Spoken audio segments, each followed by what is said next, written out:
Petrochemical ഉൽപ്പന്നങ്ങളുടെ customs തീരുവ India ഒഴിവാക്കി. ആഭ്യന്തര വിപണിയിൽ ലഭ്യത ഉറപ്പാക്കാനും വിലക്കയറ്റം തടയാനുമാണ് നടപടി. പശ്ചിമേഷ്യൻ സംഘർഷത്തിന്റെ പശ്ചാത്തലത്തിൽ രൂപീകരിച്ച കേന്ദ്രത്തിന്റെ അന്തർ മന്ത്രാലയ സമിതിയുടെ രണ്ടാം യോഗം ഇന്ന് വൈകിട്ട് ചേരും.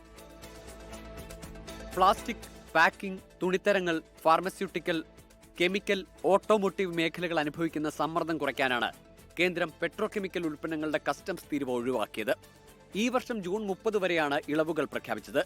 ഇതുവഴി വിലക്കയറ്റം തടയാനും ആഭ്യന്തര ലഭ്യത ഉറപ്പാക്കാനും സാധിക്കുമെന്ന് ധനകാര്യ മന്ത്രാലയം അറിയിച്ചു. 40 ഉൽപ്പന്നങ്ങളുടെ തീരുവയാണ് ഇന്ത്യ താൽക്കാലികമായി ഒഴിവാക്കിയത്.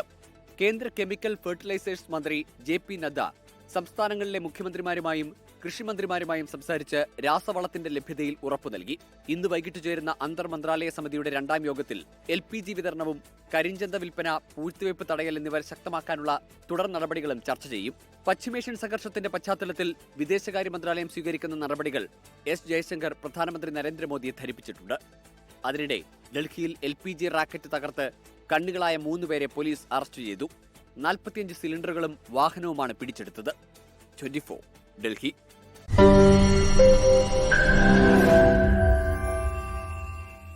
ലോകത്തെവിടെയായാലും ഏത് സമയത്തും 24 വാർത്തകളും ഓഗ്മെന്റഡ് റിയാലിറ്റി പാക്കേജുകളും എക്സ്പ്ലെയിനറുകളും വിശദമായി കാണാൻ ഞങ്ങളുടെ യൂട്യൂബ് ചാനൽ നിങ്ങൾക്ക് സബ്സ്ക്രൈബ് ചെയ്യാം.